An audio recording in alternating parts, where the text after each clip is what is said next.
السلام عليكم ورحمة الله وبركاته، وأهلا بكم متابعينا الكرام في موضوع جديد. الزواج هو حاجة إنسانية عند كل البشر، وكل شاب يبحث عن المرأة المثالية ليكون معها أسرة ويعف نفسه عن الفاحشة والحرام. ولكن للأسف فإن الكثير من شبابنا اليوم يتفاجأ من بعد الزواج بفترة قصيرة أنه ارتكب أكبر خطأ في حياته، ويكتشف أنه حول حياته إلى نكد وهم وغم، وذلك لأنه اختار الزوجة الخاطئة. في هذا المقطع سنذكر لكم عدة أنواع من النساء إياك أن تفكر بالزواج منها كي لا ترمي بنفسك إلى الهلاك، فتابعوا معنا. ولكن قبل أن نبدأ لا تنسوا الإعجاب والاشتراك بالقناة ليصلكم كل جديد.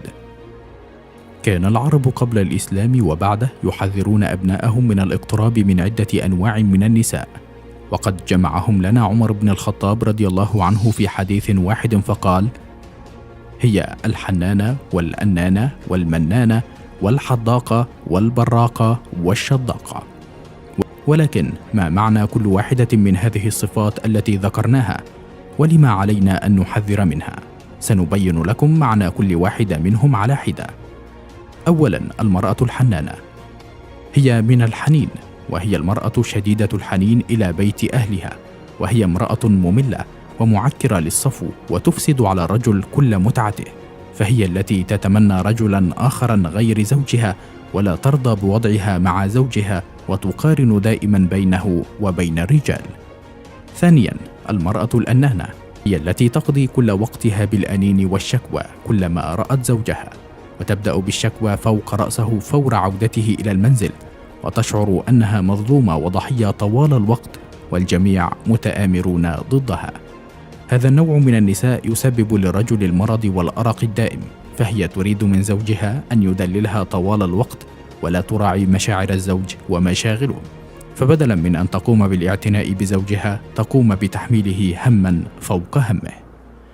ثالثا، المرأة المنانة هي التي لا تستحي بالمن على زوجها بأنها فعلت له معروفا، فتقول لزوجها: فعلت من أجلك كذا وكذا، فهي دائمة التذكير لزوجها بأنها منت عليه عندما كان في ضيق مادي أو أي مشكلة أخرى، وأنها ساعدته في حل مشكلته، أو أعطته مالا لها، أو أخرجته من مشكلة وقع فيها قبل ذلك، وتداوم على تذكيره بمساعدة أبيها أو أحد أفراد عائلتها لزوجها في يوم من الأيام، وهذا يؤدي إلى كره الزوج لزوجته وتمنيه أن يرتاح منها ويهجرها ويتزوج من غيرها في أقرب وقت ممكن له.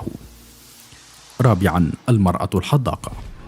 الحضاقة هي التي تحضق إلى مال غيرها ورزق غيرها بعين الحسد والشهوة، فهي تحضق لكل ما ليس لها حتى لو كان ملكا لأمها وأختها، وتحسد الجميع على ما يملكون، ولا تتمنى الخير لأحد، فتقوم بالشكوى لزوجها على كل كبيرة وصغيرة، وتطلب منه كل ما تشتهيه حتى وإن كان أمرا تافها، فتحمله فوق طاقته، وهذه المرأة لا تشبع أبدا وستستمر في طلب كل شيء. خامسا، المرأة البراقة هي المرأة كثيرة التزين والاهتمام بمظهرها بشكل مفرط لإسعاد زوجها، لا لإسعاد زوجها، وإنما للتكبر بجمالها على الناس والتباهي بجمالها حتى يتحدث الجميع عن جمالها، فتراها تهمل واجبات المنزل والأولاد ولا تولي أي عناية بأسرتها في سبيل الاهتمام بأظافرها ومكياجها.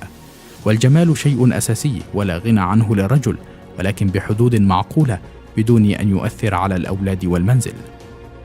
سادسا، المرأة الشضاقة وهي المرأة التي تتشدق بالكلام في أي وقت، فتجد صوتها مرتفع دوما وكثيرة الكلام والكذب، وخاصة بالأمور التافهة، وتتشبث بالقول وراء القول، فيتعب الجميع منها ويتمنى إسكاتها، فتضع زوجها في كثير من المشكلات بسبب لسانها، فهي تنقل الكلام بين الناس وتمشي بالنميمة. وقد تضع بالإضافة لهؤلاء الستة من النساء نوعا سابعا. يحكى عن أعرابي أنه أعطى نصيحة لابنه المقبل على الزواج، فقال له: يا بني، لا تنكح الحنانة ولا الأنانة ولا المنانة ولا الحضاقة ولا البراقة ولا الشضاقة ولا عشبة الدار. وعشبة الدار هي المرأة القذرة التي لا تهتم بنظافة نفسها ولا نظافة أولادها، فتدخل بيتها ولا تجد شيئا مرتب، وتشتم رائحة القذارة، وترى ملابسها وملابس أولادها ذات رائحة فظيعة. وبالطبع فهذه المرأة لا تهتم بنظافة زوجها على الإطلاق. اللهم ابعدنا عن هذه الأنواع من النساء، واختر لنا من النوع الذي تحب. نرجو أن يكون المقطع قد نال على إعجابكم. نرجو أن يكون هذا الفيديو قد نال إعجابكم. إذا أعجبك الفيديو اضغط على زر الاشتراك بالقناة تشجيعا لنا لنقدم المزيد إن شاء الله. وفي النهاية شكرا لكم ودمتم في أمان الله.